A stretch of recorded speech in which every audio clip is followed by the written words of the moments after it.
Camera mic working? Everything on? All right. So, welcome back, everybody, to the third episode of Error Correcting Eric, where we read the book of David Deutsch, The Beginning of Infinity, together. And every episode, we go through a chapter and we explain what it meant for us. So, I will give my take on it as like a new reader, and we'll have, as per usual, our well-seasoned veteran Thomas giving his take on it. So, today we are on chapter 3, and chapter 3 is called The Spark. So, before we dive in, how are you doing today, Thomas? Very well, thank you, Eric. I just came back from a jog with the family. So we have this running stroller where we put our son in, and we take the dog and we run around the city here. And so got the blood flowing, got my brain fully charged to have an insightful conversation. Perfect. You're not out of breath. You still have enough energy to do this podcast? Do it, man. Perfect. All right. Cool. So in chapter 3, The Spark, there are a couple of interesting concepts that we would like to discuss, but there is a lot in this chapter. So there are also some things that we will not be discussing today, and we will wrap up with what I believe is my interpretation of what the title of the chapter, The Spark, actually means, according to the writer. So let's dive in one of the first concepts. And one of the first interesting things is that he actually starts talking about a different author, Richard Dawkins, and he refers to a different book of his, where in that book, Dawkins claims that there is some kind of limit to human intelligence. And David Deutsch completely refutes that. So Dawkins says, like, because we are genetically evolved to perceive objects of certain sizes, velocities, do certain things on a normal size scale, so not on a micro scale of microorganisms. We don't really perceive things on a cosmic scale really well. So if we look at stars, they appear all monochromatic to us, even though they're not. Most stars actually have some colored light, but that's not really useful for us on an evolutionary sense. So we don't really perceive that. But Dawkins claims that our brain might have evolved in a similar way because we don't really interact with quantum effects, with cosmic events or events on a cosmic scales. Our brains are not evolved to perceive them, to understand them. So we might never fully understand how everything works on the physical level, and also that there is like some kind of limit on our capacity of understanding that, and that only like the brightest minds and only a few exceptional people, like Hawking's and Einstein, can begin to understand like the fundamentals of reality, but that our brain is not really capable of that, just as an ant is not really capable of understanding our complex behavior. But David Deutsch completely refutes that. He says that he actually talks about intelligence without using the word intelligence, which I found really interesting. And he never says that there's a scale of intelligence. He puts like the capacity of explanatory knowledge as a certain marking point. And he says, if you have the capacity of explanatory knowledge, you can understand any problem, anything, and you can also explain anything. So the idea that our brain has some kind of limited understanding capacity, he completely refutes that, which for me was like the first interesting insight of this chapter. And to add, it's given the right amount of time can explain and understand anything. It's not that you will be able to explain anything just by want. I mean, yes, you need to want to, obviously, but it's not that you just need to like switch on the switch and all of a sudden, you have the ability to process quantum equations, right? Exactly. It's the same as riding a bike. You have to invest time into learning how to ride that bike.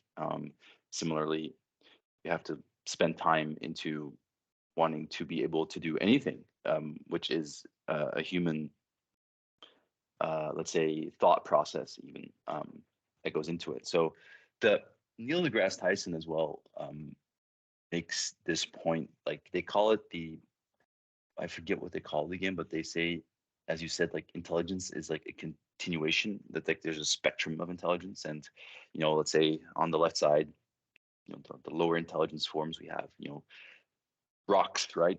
Like just non-living things, if you will, or animate objects. And then if you move up the spectrum, you get into like simpler life forms and ants, and this whole conversation also about consciousness is kind of tied in here. But to not digress on that topic yet, what then comes is like you get into like a dog. People kind of say, all right, they're somewhat intelligent. Then you get into human, and then why are we special, right? That's kind of the let's say it has a specific terminology. This argument, it's like the middle.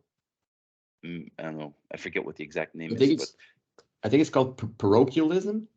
Well, no, yeah, that's sorry, anthropocentric. Yeah, but that's just anything where you would put a human, let's say, at the center of things. Yeah.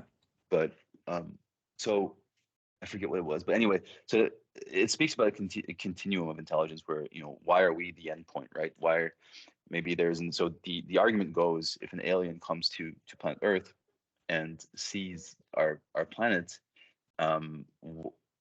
why would we assume that we would be able to understand it, more so than just by like virtue of language, but on an actual, like the same way that an ant cannot know about quantum mechanics. Like if you would extrapolate that into why would we be able to understand the aliens physics, right? In a sense.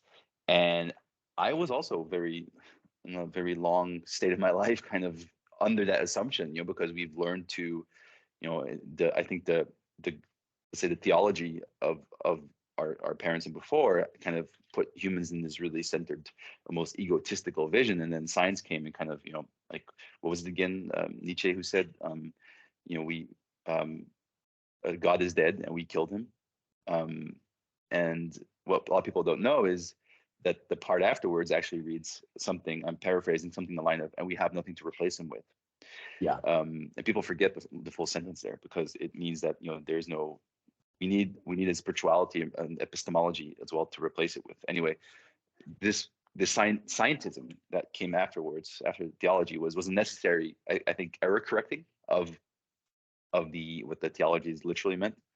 And then what you get is this very almost pessimistic view of humans. You get this very we're not special view. We're very normal and blah blah blah.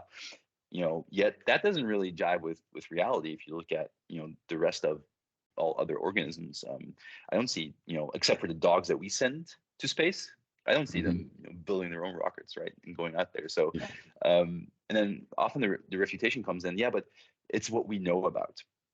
Like, yeah, well, humans are like, okay, but that's what we know about. Or you want to think as a human that you are so special, and therefore, why would you assume that? Therefore, we're not special, because anytime in the past, in a theological sense, we've assumed that we're special, we've been proven wrong. So it's kind of like the refutation is inconsistent, because it just says now that we are not special by any stretch, kind of the imagination. So, which again doesn't jive with reality, which also ties back to David Deutsch's interpretation of what is knowing something. So, as like to know something is to have the best explanation for that thing. Obviously, we're fallible and it can always be better, right? Our knowledge can always be better. But if we do not take seriously what we actually know, then we're not having a rational conversation. Then you can invoke anything you want, and you can just say, yeah, but there can always be something else. And the argument is, yes, there is something else, but we don't know that thing yet. But to get to that thing, we need to first understand what's in front of us, right? So coming back to the spectrum of intelligence, what that means is, for example, like what are you basing this assumption on, right? What is this mediocrity? That's it. It's the mediocrity principle. It's called, that Neil deGrasse Tyson and Dawkins and such have named it, or now the name that it has is the mediocrity principle, which says that we are mediocre, right? So if that were to be true, right, that means that there is at some point something that we cannot understand, right? So the alien coming to us, let's say, there it is in front of us and it's talking to us, or whatever language it's using, or kind of signaling algorithms, and it tells us something, and we just cannot even come, like, you're imposing it almost as a law here, a law of nature, that we cannot communicate with this thing or not understand its physics, right? In its most ultimate version, that means, can we understand its knowledge more precisely? Does the knowledge it has, is that to us understandable? If you say at any point in time, like, no, like, why are we to assume that? Then you are invoking a god, basically. You are invoking an explanation of something that we cannot have a problem of something of which we cannot have an explanation for or a solution for. And it's the same argument as the God argument. It just means there's some authority out there that we cannot come to understand, and therefore must assume it to be true without criticism.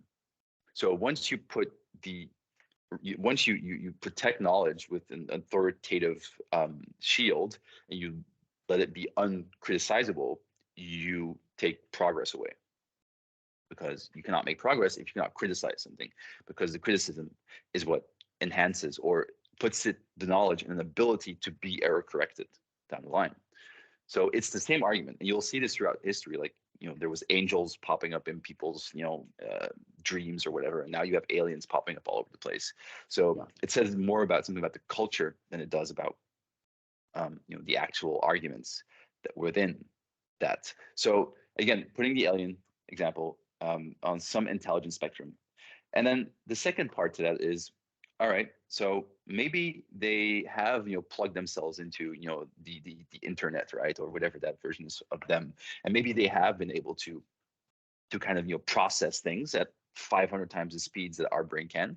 Then still, it would only be a matter of hardware, not software, because we're already doing that. The fact that you're a simple pocket calculator already, I'm not going to put an exact number, but like 5x's or 50x's your speed as it relates to specific calculations, easy arithmetic. And imagine the phone, the computer that you're on right now, right? They just allow us to work so much more faster and quicker. So we're already doing that. And now with Neuralink and Elon Musk's companies, where it's going to go into the brain, it's going to be even more enhanced. So this whole thing about this being a spectrum of intelligence, there's two things you need to come to terms with, or you need to explain, right? So the explanation would be, there's something out there that is so knowledgeable beyond our understanding and our grasping. That means there's a halt to progress. That's one. That's something you have to explain. The other part is, well, how do you explain all the progress that we've been making, right? How do you explain that? How do you explain our ability to not only go from creating fire, but our ability to putting rockets on Mars? So whenever a limitation is imposed, you are invoking, let's say, I forget what was again, a spirituality or something, or not even, it's not spiritual, sorry. It's you're invoking the supernatural. Yeah. Basically. So indeed, for me, that was also profound insight, is where, like, holy shit, given the right amount of time, there is not a single concept that you as a human cannot understand or attempt to create explanatory knowledge about. And that is because it is a binary situation. Either you are an explanatory individual or person, as David Deutsch calls it, or you're not. There is no degree, because what would that degree look like? Half an explanatory ability? Because then again, you have this mediocrity principle that comes into play, which doesn't make sense. It's like the same thing holds if you say, well, coming back to the fact that we're universal explainers, has to do with what David Deutsch proved. And then I'll stop here for a second, because I think we're maybe a little bit going to another realm here, is that he proved that our brains are basically Turing complete. We are Turing computers and more. So the computers that you're using right now are Turing computers. You can literally program to do anything. They're not fit for purpose for everything, but you could, in theory, in principle, the software that's running on that thing, you could make it run your washing machine. You can make it run the satellites that are orbiting Mars right now, stuff like that, because it's Turing complete. It can program anything that is programmable, and the laws of nature are programmable. Therefore, everything is everything that is, let's say, happening in reality is a physical process, and physical processes are programmable. Our brains are a physical system within reality. Therefore, our brains are Turing complete. Therefore, our brains are able to simulate, program anything out there in physical reality. And that's a very crude, let's say, proof of why we are universal explainers. But David Deutsch, obviously, mathematically and through good explanations, proves this as well. Yeah, there's a couple of interesting things that you mentioned they want to highlight. It's funny that you mentioned indeed theology again, because we talked about that, I believe, in the first episode when we discussed good explanations, bad explanations, and when like a theologistic explanation in the past would be, oh, but we cannot understand this because it's in the heavens, it's outside of the cosmos, it's angels, they exist in a different sphere or whatever outside of our reality, and we can never reach that. As human beings, we need to die and transcend to heaven first, and so we will never be able to understand what's going on there. It's basically, as you said, the exact same argument as saying, oh, our brains have evolved to understand only a limited part of reality, and then there is a limit on that, and we cannot understand the whole of reality, and we never will. It's the same argument, but like in a different format and a different package. So, exactly. And that kind of relates to the thing that you said, oh, people used to see angels and now they see aliens, which is basically like the same phenomena. People are seeing something that's like beyond ourselves, like beyond understanding, and they're just labeling it as whatever culture is using at that moment to label those phenomena. Now it used to be angels, now it's aliens, and probably there will be a new thing. And to digress on that a little bit, because I'm a really big science fiction fan, there's a cool movie about that. I don't know if you've seen the movie Arrival. Yes, I have. It's, Absolutely. for those who haven't, highly recommend it. Without spoiling, it's about aliens visiting to Earth, and they're trying to communicate to humans in a very complicated language that clearly doesn't perceive time as we do. So the thing is that the aliens like don't live in the now, but they can somehow see the past and the future all at once, and they communicate in a language which is also, not talking about you, me, to today, which encompasses like the past and the future all at once. And humans, they can't understand it, of course. And it takes years and years and years to start to learn their language and to understand them. But without spoiling anything for the movie, if we follow Deutsch's theory, he says that no matter what, if we have enough time, resources, we will eventually understand that. There's absolutely no limit preventing us for understanding even a complex alien with a complete higher level of intelligence, and even a language system that encompasses like past, Yep. present, future, multiple dimensions all at once. Mm-hmm. And not If you only the want to. language, yeah, if you want to, of course, and not because they bring in some language expert, not only a language expert, anybody can do that. So people saying, "Oh, I'm not smart enough to understand that," well, um, that doesn't mean that they will never understand it. That probably means they'll have to put in way too much effort in it, and super intelligent people will understand complex phenomena like quantum physics easier. There's absolutely nothing out there that we cannot perceive, that we cannot understand. And that's what you refer to as the binary system of explanatory knowledge. It's either nothing or it's everything at once. There's no limit. Yeah. So to just tag on to the movie analogy there, I did like Yeah. the movie a lot as well, because it clearly shows that there's an attempt to be done, because there's an alien that comes and it speaks a Mm-hmm. different language, and it uses hieroglyphics, right? That it Yeah. sprays into the air or something, and Yeah. we Circles.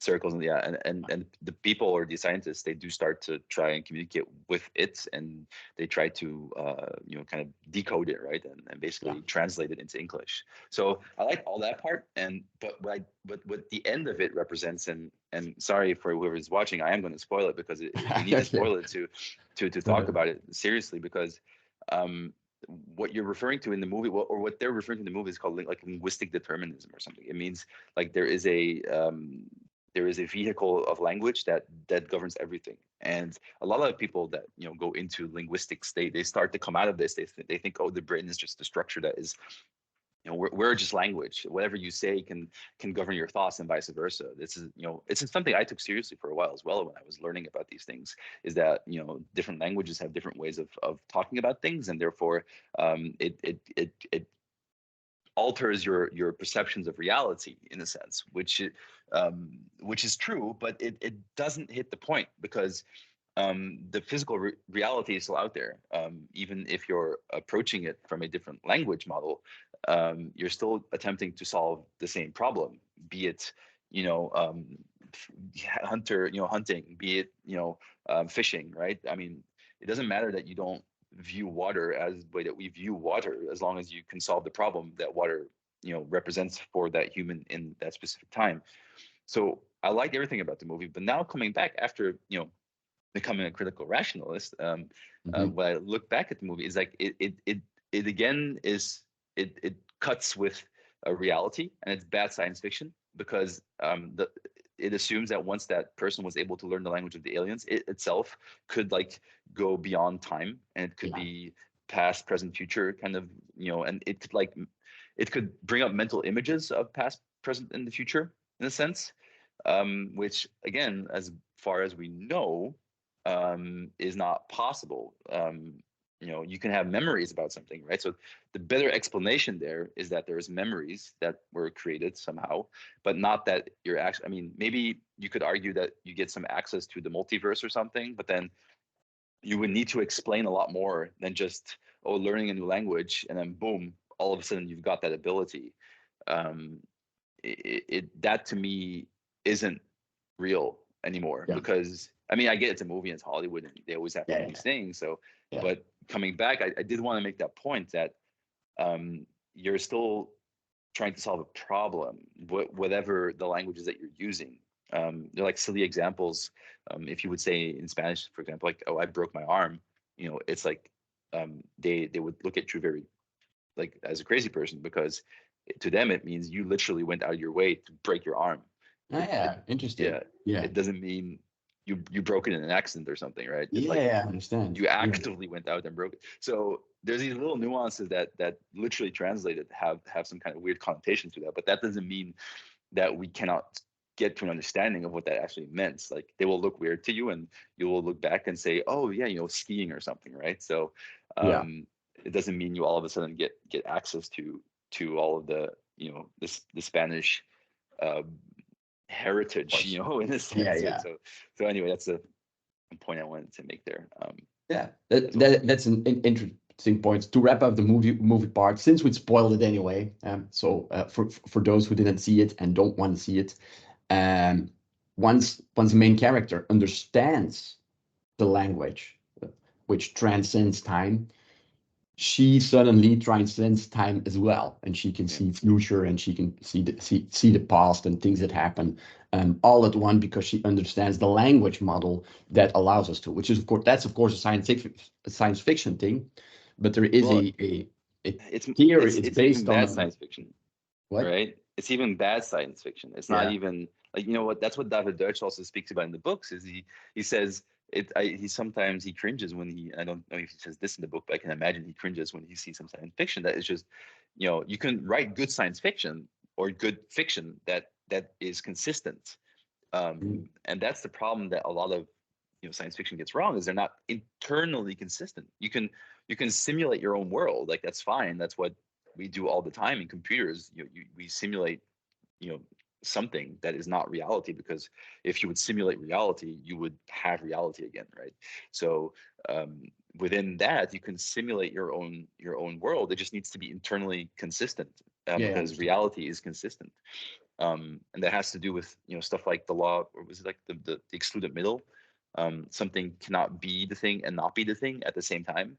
There's like that is like the most fundamental, let's say, philosophical or logical building blocks to build realities, or that's just how reality, to the best of our knowing, is. It's consistent. Right. So I think yeah, the main issue with like Star Wars as well, apart from it going completely woke now and being destroyed from the inside out, um, because narratives are being driven by political agendas and not by actually good storytelling. But I remember there was this one time that they had to invoke these like micro bacteria or something that was the force, right? All of a sudden, yeah, yeah, they because they never talked about that again later. yeah, Completely it ignored was that. Didn't it was happen. so ridiculous. Yeah, Yeah. because they wanted to sciencify it, and Mhm. it's like, keep it, like, you don't have to explain it. If you it's a good movie regardless, right? So, Yeah, but exactly. you see these attempts, and that's like Harry Potter as well. It's it's a simulated world, right? Harry Potter. It's fine. It's amazing that people have the imagination to come up with these worlds. Lord of the Rings, all these things are amazing things, but good storytelling is consistent. Yeah. And that's, I think, sometimes where it gets a little bit iffy, because um it's very difficult to stay consistent. I um see. yeah. Yeah. I think applying that principle to like good and bad fantasy and science fiction, I think that would be like a very interesting episode on itself one day. So maybe we can do that to Absolutely. apply the David Deutsch theory on those things. But yeah, there's a lot of other stuff to talk about in chapter 3. So let's continue with that. Let's do that. So the first major thing that we discussed is, well, there's no limit of what we can understand. Mhm. So either you have explanatory knowledge or you don't, and you have the capacity to understand everything. And that also means that we can solve every problem. And now we come to the most important, profound insight of the chapter. And what we mean with any problem is we can solve, if we can understand anything, we can solve any problem as long as it's not forbidden by the laws of physics, Mhm. given that we have enough time, enough knowledge, enough resources. Meaning That's that it. we could, nowadays, we transform our direct environments. In the book, he calls it turning like raw materials, which are available in the universe, into things like buildings, and he calls it life sustainable life support systems such as houses and hospitals and roads and farms to grow food and factories to build warm jackets because you just Yeah. went outside in the freezing cold Yeah. to go jogging. You're allowed to do that because we have life support systems built with explanatory knowledge in our direct environment. But since there is no limit on that, we can transform even the entire galaxy.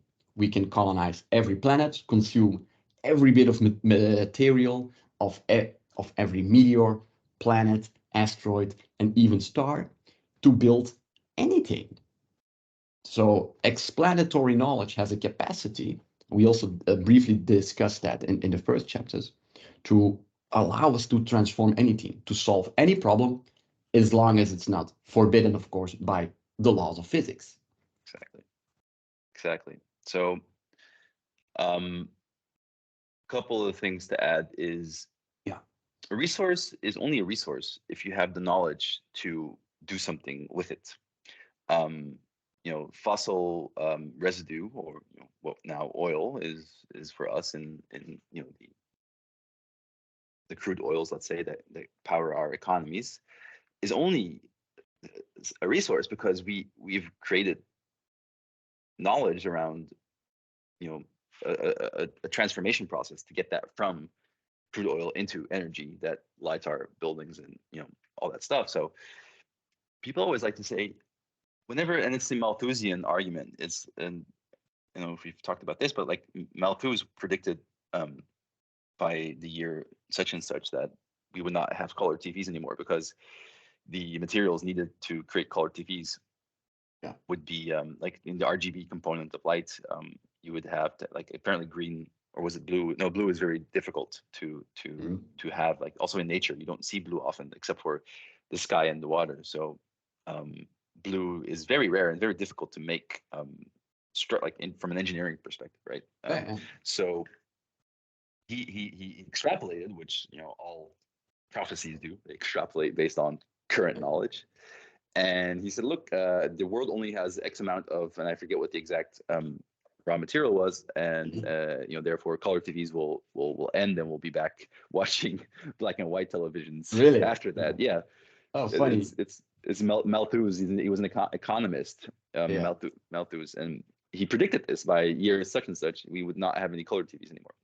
Obviously, he was wrong because yes, although he was technically right that raw material would run out, we created new knowledge to create LCD and LED, technologies that would then be able to still give us color TVs. And this analogy is everywhere. It's a prophecy, and prophecies are always, first of all, biased towards pessimism. That's just the thing. We always, I think that's an evolutionary trait of ours, that we like assume bad things, even when presented with good things, is because we want to avoid pain or something. I'm not sure this is thought out by me now, but this is my intuition. So what you'll have then is you'll see that any resource, any raw material, quote unquote, is only such a resource if we have the knowledge to apply it to create whatever it is problem we want to solve. So the similar argument goes to, like people say, oh yeah, but we're running out of fresh water. Similar argument, like, yes, with the current knowledge, but we'll just have another problem to solve, and we'll go out and solve that problem, and we'll have more water again, right? So the knowledge centerpiece here is almost, it's like the metaphorical elephant in the room. It's like it's right in front of us, but yet nobody sees it. Every scientist out there that speaks about oh yeah, but the finite resources of this planet Earth, or the economies cannot sustainably grow without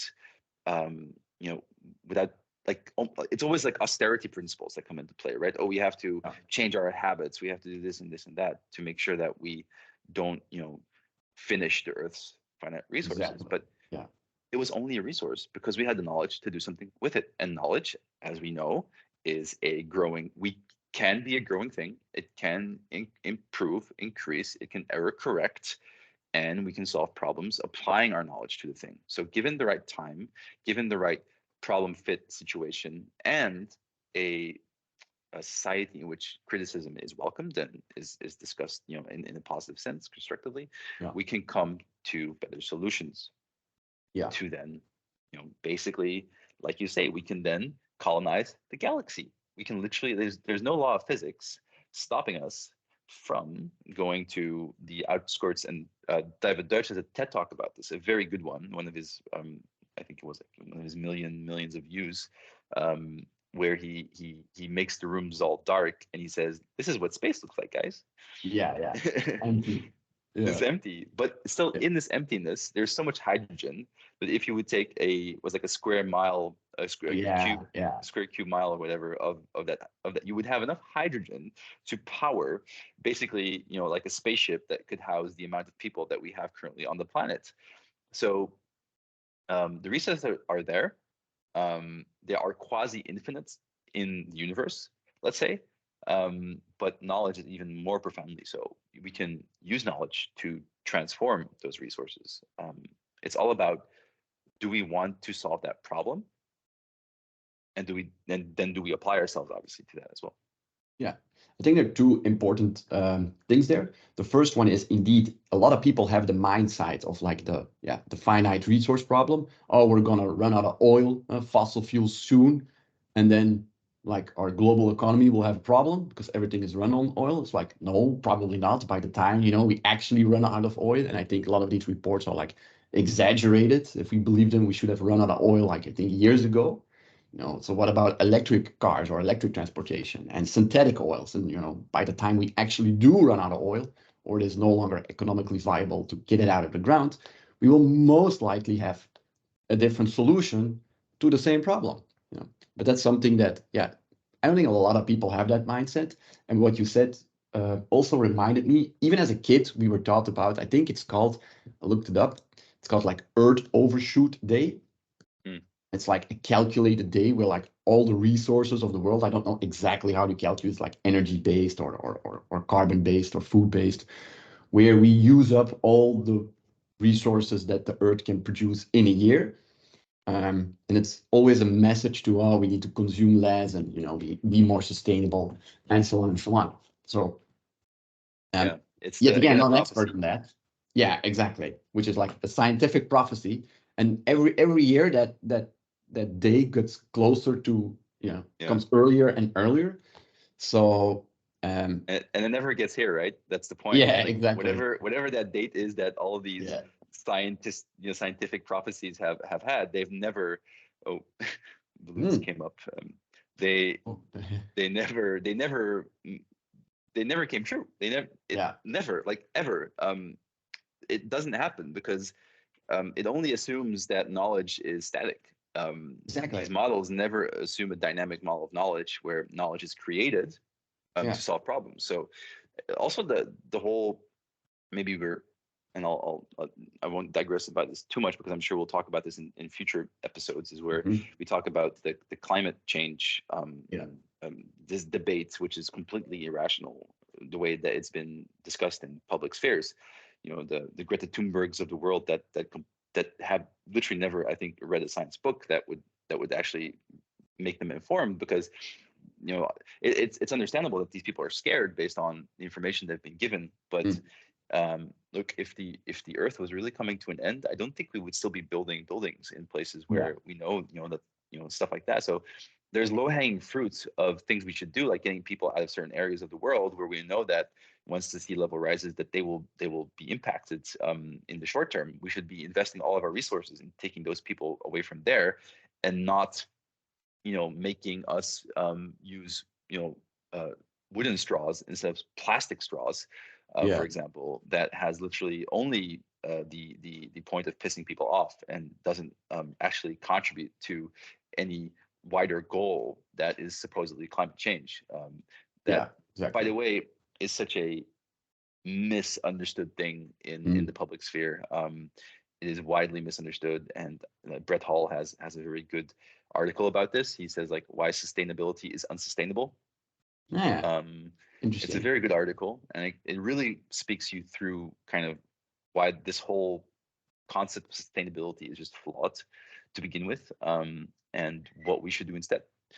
And I'll stop in with this last note. I think the problem of climate change is a far more interesting problem to solve than the famine and death of millions and millions of people, because we are shifting away from oil, energy sources to other energy sources that we don't have enough of, that we don't that don't have enough capacity themselves to power everything that we want to be powered for. um, I think that's a more interesting problem to solve climate change than people dying. I think Mm. people dying should be avoided first. Yeah. um, yeah. Yeah. I believe I've not read the chapters yet because, as you know, every time we record an episode, I read one chapter. But I already understood that probably those things like sustainability and the politics around it and how you can apply like David George's theory on like actual problems in the world will come later Yes, in the book. So we will probably pick up the discussion on a later point. By the way, wooden straws are completely passé now. People are using glass straws now. I So that is see. like the new Great. thing. I'm actually drinking from a glass straw at the moment. Yeah, but indeed, a plastic straw, uh, not really contributing. Getting rid of plastic straws, not really contributing to a lot. I think besides people getting into some habits, but yeah, let's not get into that because I think we're gonna piss off a lot of people when we open that little discussion. I would want to, in a future episode, Yeah, we should absolutely just have a complete episode about the climate about change plastics from problem. straws. Yeah. Yes, exactly. Exactly. Alrighty. We discussed the no limits of understanding, and we also then shifted a bit to the construction things. We can solve Yeah. any problem, we can build anything.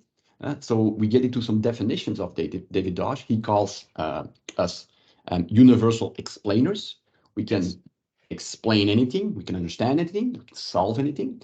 But then comes a new term, because we can solve any problem, we can build anything. He calls us universal constructors, Hmm. meaning we can construct anything, even transform the entire galaxy. And before we dive a little bit deeper into depth on that, yeah, I do have a confession to make, because I'm actually, while I'm reading David Deutsch, I'm cheating on him. And meanwhile, I'm also reading this, Uh-huh. which is a science fiction novel of Dan Okay. Simmons. It's Okay. Hyperion, which is one of the fundamental foundational science fiction books. Highly Yeah. recommended to people that love to read science fiction. And I want to make, because they made a really good reference um, to that in this book. Okay. And um, I enjoyed that because as I started reading David Deutsch, you recommended it to me, and we had some discussions about it. And I always said, yeah, Tom, it's very interesting. I'll read the book one day. And then you actually bought it for me for my birthday, so I had no choice. I had to read it. Now I've come to the point where I actually started to enjoy reading it, and I start to understand it more and more, and I start to recognize things and the concept that he writes about in other in reality around me. So I was reading this book, and in this book they talk about intelligence and artificial intelligence and what is not intelligent and what is not, and they talk about the capacity of construction Mm. and if that makes you intelligent, yes or no. So in the book they say, well, beavers, are they intelligent? Because beavers can construct dams. So they must have some kind of engineering intelligence capacity, because constructing a dam is quite a complicated thing to do. And ants must have some kind of intelligence as well, because they can construct ant hills with chambers and tunnels and so Yep. on. So the Yep. capacity constructing is in the book referred to as a discussion point for intelligence. While I believe if we take David Deutsch's theory, the ability of a beaver to construct the dam would not fall under the capacity of explanatory knowledge, because the beaver cannot explain how to build a dam and so on. It just does it by rule of thumb knowledge. Kind of. Yeah. Well, it's genetic knowledge. Yeah. Um, so it goes beyond. I mean, so obviously, David Deutsch, his epistemology and let's say his physics of knowledge uh, theory that he has is precisely that. It is a physical understanding of what knowledge is. Mm-hmm. It takes knowledge seriously as a phenomenon, and it takes it seriously as something that abides by the laws of physics. It is not something wishy-washy that is somehow not in our part of physical reality, which is what a lot of let's say spiritual people think is like what happens in the mind is somehow not connected to actual reality, while your brain is a physical process running in the physical reality, therefore it must obey the laws of physics. So therefore whatever you're running on your brain, the software, or called your, so they typically say your mind is the software and your brain is the hardware, if you want to make that analogy. So your mind is the software while your brain is the hardware. So your mind is running algorithms, basically, highly sophisticated explanatory algorithms, which we don't understand yet. We don't have a model yet to formulate what that looks like, because if we would have that, we would be able to create an AGI, and artificial general intelligence, and then we would have it right now with us. So similar to the AI AGI conversation, which we could do a whole 3-hour episode about specifically, is that there is a difference between what is evolutionary genetic knowledge and what is explanatory knowledge. So your beaver and ant example, yes, they do have that knowledge. That knowledge is real and it's there.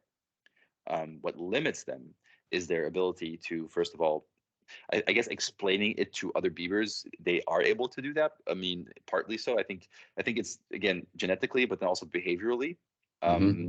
through imitation, often. Yeah. So often what they say is like, "Oh, humans we're just imitating each other," but we're not doing that. And David Deutsch in future chapters also debunks that. He said a parrot, imitates the sounds it Yeah. hears and doesn't know what it's doing, while we come up with other new explanations while we are imitating. And a very simple example, I think it was Richard Feynman once in class he said, imitate me, and he held up his hand, and then you saw a lot of people that were also holding up their hand, but like which hand were they holding up? And some people didn't know that they were referring to the hand. Maybe he was referring to the act of him reading. Maybe how many fingers was he holding up? Was it even now that he went, or was it on a picture behind him where he was standing? So there's all these different things that we can come up with that are just to debunk that we're not imitating. Precisely, we're conjecturing explanations for the thing that we think is solving the problem that is in front of us. So come back to your ant and beaver analogy. Like, yes, they have knowledge that's been built up over I don't know how many thousands of years that the beaver has evolved, and even the pre-beaver ancestors, right? They've also evolved that knowledge within their DNA to do this damn thing. But I'll conjecture the following for you, or this is maybe food for thought as you go into thinking about the beaver analogy. Is yes, but are they making them better over time? Like, do they have steel dams now? Yeah. Like we do. Like we are able to take the concept of a dam. Yeah. That we can make one in wood, we can make one in iron, we can make one in steel, we can write one on paper, we can simulate one in the computer, right? So our ability to take these concepts and to apply them, and they call it like knowledge with reach. So sometimes we have knowledge that has reach that goes beyond just the quote unquote one-to-one let's say problem fit that it represents, but it can actually be it can transfer over to other things. Good examples are physical solutions to like physicists problems, like Einstein with relativity, that that problem or that solution has reach. It allows us to get GPS, it allows us to understand the universe better, it allows us to have cell phones. So it does a lot more than just the equations that Einstein had to solve I think the light bending phenomenon that he had observed. So some solutions have reach, and those are very special ones. We should those are very difficult to come by as well. So David Deutsch makes those distinctions. He says there's I think there's like 4 categories of knowledge for now. He says you have inexplicit knowledge. So, for example, the bike riding thing I said before was like, you can you really put that to words? Like, difficult. Right? Yeah. So you can do it to a certain degree. You can say, oh yeah, you sit up and then you pedal, but like the whole balancing thing is like something your body does automatically without you. It's like walking, It's like. But the first time you fall down, right? You do it. Exactly. So it takes time. Something exactly. Yeah. So that's what they call inexplicit knowledge. It's something that it's language does not is not the right way to let's say model the knowledge in. So language is very good, it's very useful, it solves a lot of our problems, right, as humans, but it is not the end all language, because if it was, then we would get back into this linguistic determinism trap. But language solves a problem, and not all problems. So you have inexplicit knowledge, which is, let's say, the bike riding thing. You have explicit knowledge, which is, let's say, the E is mc squared, or the relativity theory, things that you can actually put into words and explain to each other through words. And then you have genetic knowledge, and then you have explanatory knowledge. But then again, I think I'm not. Brett Hall once did a really good overview of the types of knowledge, and I'm sure I'm getting it wrong, but I'm angling it some way correctly, I think, based on David Deutsch's theory of epistemology. Yeah, I think also the different types of knowledge is discussed further along in the book, but I think most people understand like the general idea. You have like knowledge that's like encoded in your DNA. At the moment that you're born, a baby will automatically try to reach the breast of the mother and suck milk from it. Nobody showed the baby that, it's not imitated behavior, it's not taught behavior, it's like encoded in the DNA. The same as that's something that we don't really think about a lot, but most of the knowledge that's encoded in our DNA is not really aware to most people, like how you turn food into like enzymes and proteins that you need. Like all of that knowledge is encoded in our DNA. It happens in our body, but we don't really think about that much. And then you have, of course, I think it's called rule of thumb knowledge, where you have like taught behavior, even though if you don't fully understand it and you cannot like explain it or iterate it, and like animals with like some basic intelligence can do that.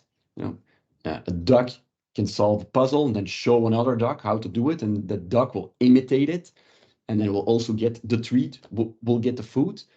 So there's some, and beavers can build dams, but they probably cannot iterate upon that. And I think that's where you make the point. A beaver will not think, okay, how can I now turn that knowledge of me building a dam into building a house? Beaver Yeah. don't build houses, Yeah. which would be maybe beneficial to them. They only build dams. Exactly. And it's knowledge, right? It's clearly very useful knowledge. And David Deutsch also describes, or he and Maletto, his research fellow researcher, it's an Italian woman, and she wrote the book Constructor Theory, the science of can and can't of constructor theory. Yeah. And oh, by the way, when you said we are universal constructors, I don't think that's true. I don't. I think David Deutsch says that we are not universal constructors. Okay. But that we get close to it, but we're not it. But we do have the ability to create a universal constructor. Okay. But we ourselves are not in its actual meaning a universal constructor. We are universal explainers. And we can create and that's what his next project is about, is creating universal constructors. Okay, cool. So we have the ability, the capacity to create universal constructors, sorry. Right. I mean, we have the ability to do anything as long as it's permitted by laws of physics, right? Exactly. Yeah.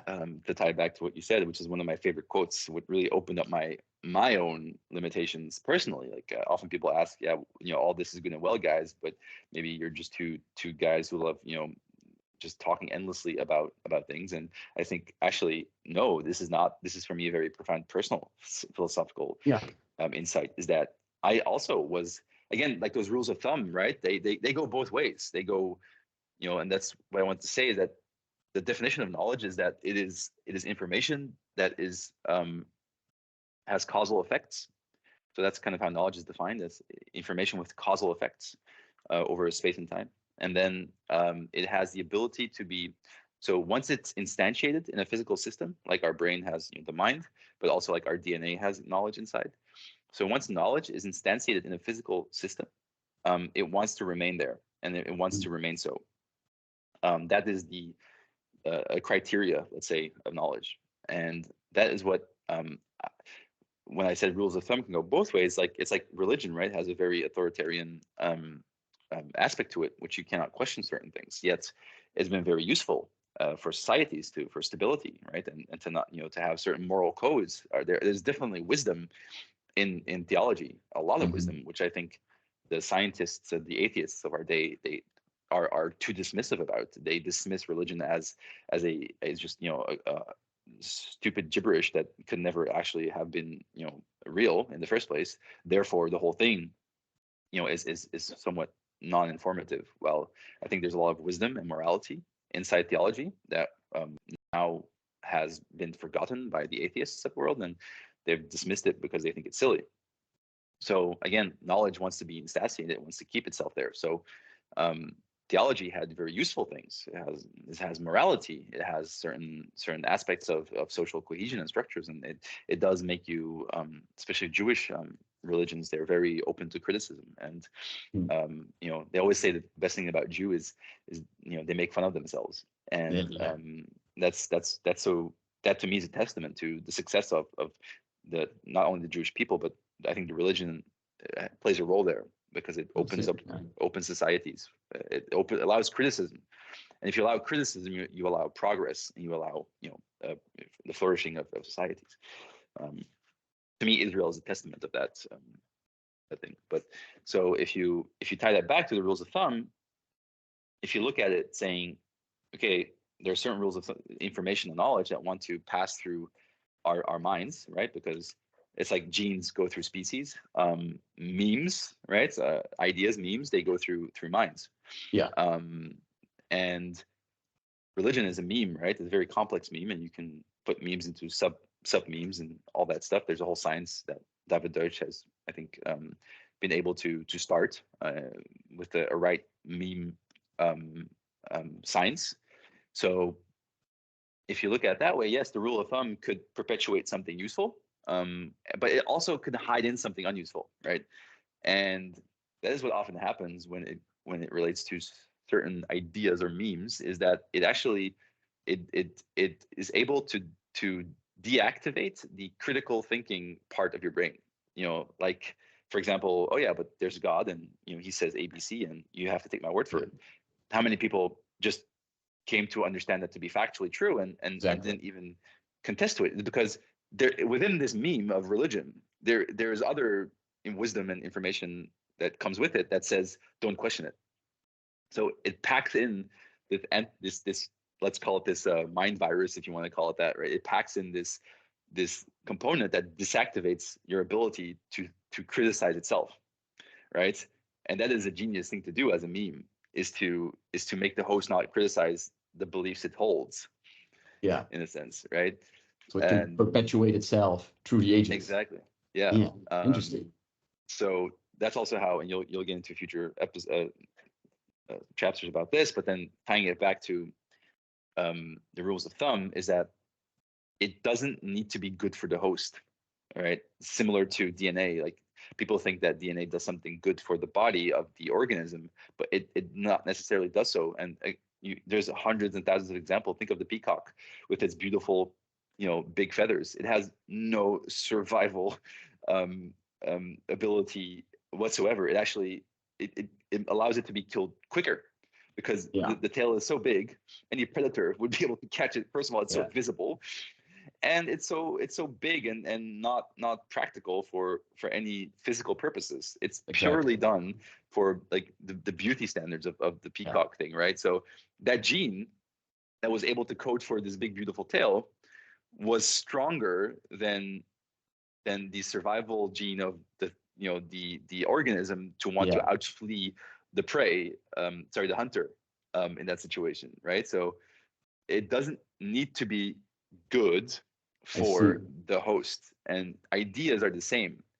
It doesn't need to be good for the host. It just needs to want to stay instantiated and propel itself into other minds. In this case, if you're talking about ideas, with genes, you're talking about organisms, because it just wants to give it to the next generation. Now, obviously, if the peacock's tail example, if they would die before they could give offspring, then that gene wouldn't spread. So it needs to spread before a potential predator could catch it, right? So there's obviously, there's more at play than that, but you need one example to refute an argument, right? So that is inaccurate. So like the peacock's tail is one of those refutations of what people think of as Darwinian evolution, is that it's good for the organism. No, it shouldn't obviously kill it too quickly, or it should have some benefits to the organism. Otherwise, it wouldn't be useful, information. But it doesn't need to be so in any specific way that you mean, like it can be stronger, or it can be quicker, or it can be more. I almost want to say more intelligent, but we know that. Exactly. Yeah. Maybe the peacock can use its feathers to like dazzle, confuse, and like stun a prey, because like, whoa, there's so much bright colors, it doesn't know what's going on anymore. So who knows, it could be used as a defensive mechanism. It has reach, maybe. Maybe we should dive into peacock predator survival things. Let's do it. I don't think there are any National Geographic clips of like a cheetah running and jumping on a peacock, actually. We should definitely do some research on that. All right. What's also cool about this entire part of problem solving, because we talked about transform and construct and the universe and so on, but that means that we can solve more day-to-day problems. And we talked about climate change, but there's also health issues. So given knowledge and time and resources, we can basically solve any issue that's closely related to people in their daily lives. Exactly. Things like world poverty and hunger and the climate and the fossil fuel and all of those things, we can solve that, which has a really optimistic character. And that's what I believe is what you really like about this book, because a lot of other theories and and models. They have like this pessimistic worldview. The world's going to end. We're bad for the world, and so on. And the idea that we have unlimited capacity of understanding and explaining and problem solving is, and I also believe that gives is a source of optimism for me. Yes, that's what David Deutsch says. He says, first of all, it doesn't mean because we can that we will, right? So yeah, optimism in the David Deutsch sense is not a naive, things will always get better. And that's what a lot of people get wrong about the optimism definition or meaning that David Deutsch has for it. He means it in a very, we can, but because it's not from the laws of physics, but it doesn't mean we will.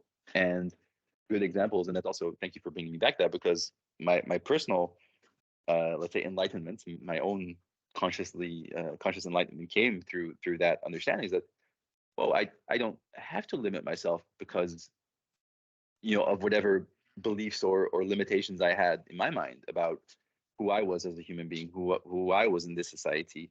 Like, all these beliefs are just beliefs that you're holding for some other reason, but exactly. They don't tie to reality necessarily. Yes, we are part of reality, and you should take that seriously. It doesn't mean that I'm gonna, let's say, become Bill Gates overnight or something like that, right? I'm not, like, you should still account for reality, but it doesn't mean that there's nothing, let's say, in a wealthy, in an economical wealth sense, there's nothing stopping me or anybody from gathering more wealth by solving their own problems, in a sense. So that to me was enlightenment that I had, is because, I'm not bound by whatever society structures. I mean, to a certain degree you are, because you want to operate in reality, but it doesn't stop you from becoming the goals that you've set for yourself, the problems that you set for yourself to solve. So David Deutsch says two things, right? He says, on one hand, problems are inevitable and problems are soluble. And those two things we should always keep forefront and center in our minds, in anything we do in our life. Problems are inevitable, always. And I don't mean a problem in a bad sense. Problems are good. Like you waking up because you're hungry is a problem, because you want to eat. That's a problem in the David Deutschen sense. A problem is just something you want to do, something you want to solve. Like, and you going to sleep on time, right, could be a problem. You waking up on time could be a problem that you're solving through an alarm clock. So I like that part of it, is it really ties it to a personal identity again. It puts decision making and consciousness back to the individual, while other deterministic models, sometimes say, oh, the universe is just a bunch of billiard balls that you knock together and everything's determined, which kind of takes, like, kind of yourself out of it. It takes, like, free will out of it sometimes, but this puts it back very profoundly. So from a knowledge oriented perspective, it puts free will and consciousness back into the equation. Doesn't mean we understand it, but it does put it back, and that allows you to be responsible for you and your actions, and to go solve your own problems. And I think a lot of people that get into depressions, I don't claim to understand it on any biological, neurological level, but from a philosophical point of view, I think depressions are often the cause of people not solving their own problems, or not having the knowledge to solve their own problems. Yeah. Another one of the most profound quotes I've ever heard of David Deutsch is, all evils are due to a lack of knowledge. I see. Yeah. Right. And if you frame it that way, it doesn't become this theological, kind of evil thing. It becomes a problem to solve. If even death, right, is a problem that we can solve, if given the right knowledge. Going to well, there's certain things that are prohibited by the law of physics, and that's why we can't do them, right? But as long as it's not prohibited by the laws of physics, we can solve that problem, given that we want to, and given that we are able to. But it doesn't mean we will. Yeah. And good examples are every society, like, that we read about, that we learn about in history, has died, right? The Romans have failed. The Easter Island folk have failed, right? Like, just pick up your history book, whatever person that is, or society or culture that you're reading about, they are not here anymore. So they were a static society. They were not able to solve their own problems in time. Yeah, because they didn't have the right knowledge too. Because the society doesn't allow for criticism to be conjectured to solve those problems. So staying ahead of the curve is really just a matter of being able to solve your problems quicker than they occur. Yeah, I If you think about understand. it that way, problems are all the time inevitable, as Deutsch says, and all problems are soluble. That's the optimism part there. So if you're going to put yourself in a position where you say, "Oh, that's a problem I can solve," then you just have to wait for the meteor to come, and it'll be over with. And Yeah. that's kind of sad, right? Yeah, yeah. I think that would be also, we're not going to dive into that in interesting discussion that day. For example, like the ancient Incas and the Aztecs, did they die because they didn't have the knowledge at that moment of droughts and everything, or because their society did not allow them to progress because they made like Same these thing. huge floating cities and they had aggregation systems and everything, and then they died out because they didn't have the knowledge at that moment.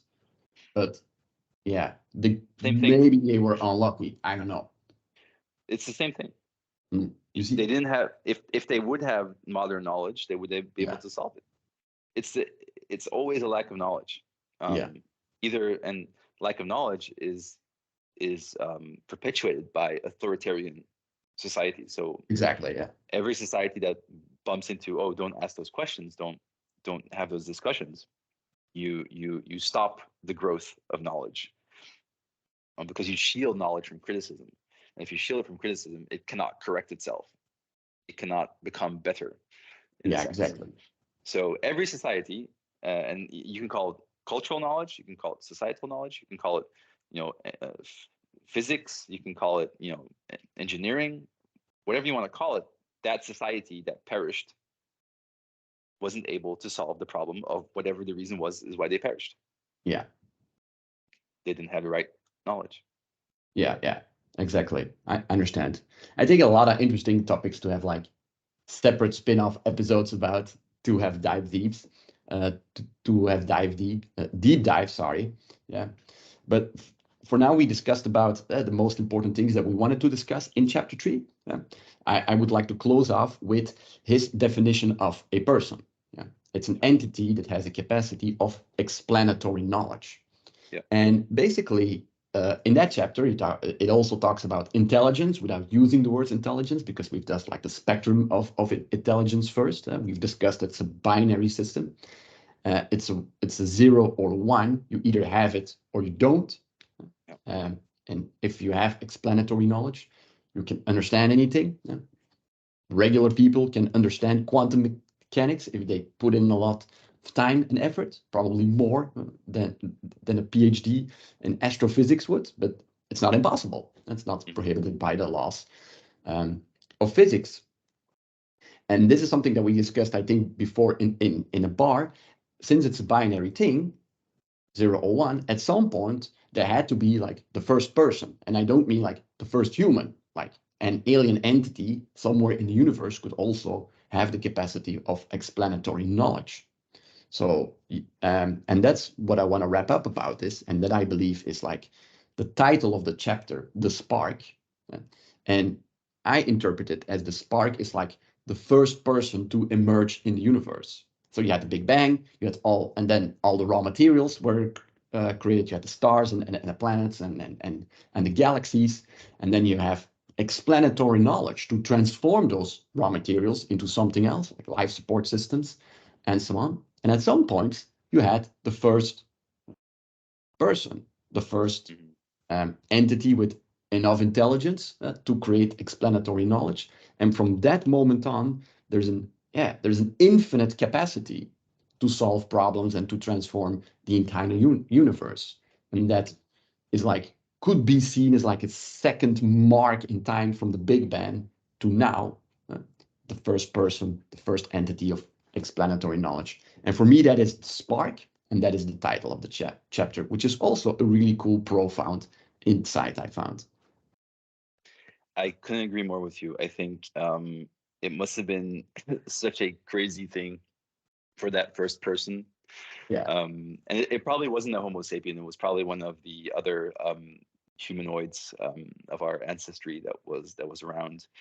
That was the first universal explainer. So, yeah, for some reason that we don't understand, due to selection pressures, in the Darwinian sense, right? A human, a humanoid, a person was born that had the ability to explain things, and that person probably didn't go out and immediately create shoes with that, or I mean, there's I don't know if clothing is necessarily. I think it could have been maybe an habitual or evolutionary, but and there must have been explanatory knowledge, because how else do you know to put it on your feet as well, and to put it around your Yeah. maybe that's another conversation. But so it must have Yeah. been so weird to be that first person. The person, in the sense how David Deutsch defines it or explains it, is that it has the ability to explain anything, as the universal explainer is. So yeah, you're in this tribe, and this is, I don't want to, I don't want to draw analogies to, but that was our real true ancestor, that person, and that explanatory knowledge was so useful, right? It was such a useful thing to have that it spread immediately. Yeah. And now we are not one of them, but we are, how many, 8 billion of them right now on this planet. So the way you started this episode of our podcast was, I think, ties it nicely back to there, is saying, first, the universe was kind of boring. I mean, boring in the sense that it was all just kind of, literally billiard balls hitting each other. And yes, Yeah. it obeys the laws of physics, obviously. Do we know all of the laws of physics? No. Will we have an end understanding of them? No, never, because we will always be able to correct knowledge that we have, always, if we want to, for the problem that it purports to solve. So that is such I think, a very beautiful thing to think about this way. Is, let's say you have all the boringness of the universe, and then all of a sudden you have, first of all, genetic knowledge, which is also just an amazing thing, which we don't understand how DNA came. I mean, there's theories and there's certain things, but we don't really yet have a full explanatory model of how life came to be. And then happens the first universal explainer event, if you will. Yeah. And if you look at, and this is multiverse, I'm bringing the multiverse now, because if you look at knowledge as this thing that can branch out in the multiverse every time a decision is made, or something like there's a multiverse that branches off, you can see it as this growing tree of yeah, I see like a lightning bolt, that Yeah. like Yeah. comes Spark. down. Yeah. Yeah, spark, there you go. Yeah. And that just like erupts, and that knowledge is infinitely big. Yes, technically the resources of our universe are finite, although Yeah. maybe Yeah. they're Yeah. quasi-infinite, right? You could maybe argue, we don't know, the universe is probably infinitely big, but let's say, even if it was finite in resources, that our ability to create knowledge, to do something with those resources, is infinite. Yeah. And yeah, it's just so profound. Like, people take for granted their lives, they take for granted their consciousnesses, who they are. I think that also leads to depressions, obviously, as well, down the line. But it's just, to me, such a wonderfully optimistic, realistic, and falsifiable, fallible a point of view. It has morality encoded into it. It has, to me, the most comprehensive worldview of what a human is, what a person is, sorry, and what our role is in that universe. Exactly. Yeah. Yeah. Just a small, how we say it, the first person doesn't necessarily have to be a human. For us, of course, yeah, but there could have been an Oh alien yeah, entity thousands, millions of years before us, with who also achieved who achieved like the first person event. yep, yep, So they can achieve on multiple points, completely separate. So did the spark happen here on Earth? Did it happen somewhere else in the universe? That we don't know yet. Maybe one day we will, given the right time and knowledge. Well, I mean, either it happened elsewhere or it didn't. Exactly. Yeah. Will we ever? Do the laws of physics allow us to see them or communicate with them? That's another. That's Yeah. another problem. As far as we know, and as far as we can see, it's us for now. Yeah. And that, I think we should hold that torch of consciousness very proudly Yeah.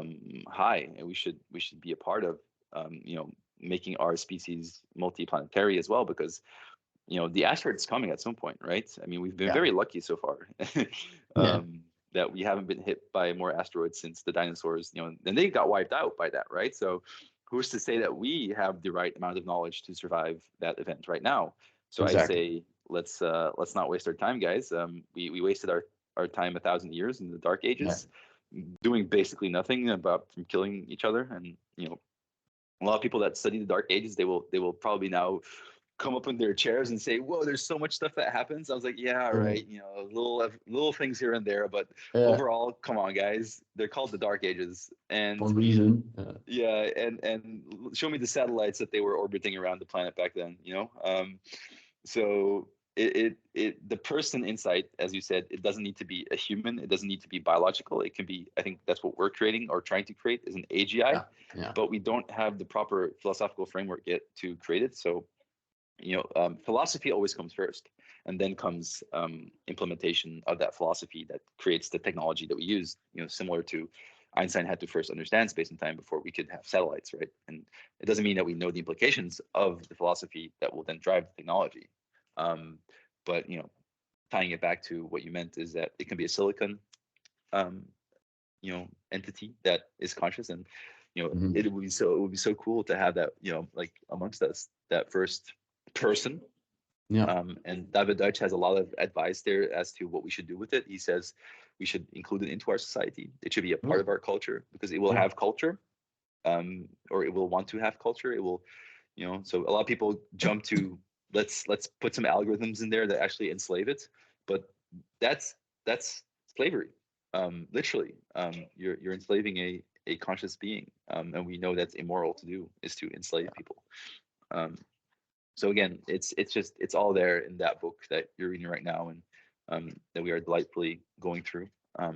So yeah, I wish I could find ways to get more people like you also to buy into reading this, and I hope maybe through this podcast that we're doing, we can also yeah, get other people to critically look at To these things. and to join the discussion. Absolutely. Yeah, exactly. Cool. On that bombshell, let's leave the episode for today. So I want to thank everybody for listening again and staying with us so far. In the next episode, we're going to talk about chapter 4, which is titled Creation, and it's going to be about creationism. So I'm very looking forward to it, to reading it the next coming week, and to having the next discussion about it on this podcast. So Same see here. you everybody next time. Everyone. Bye bye.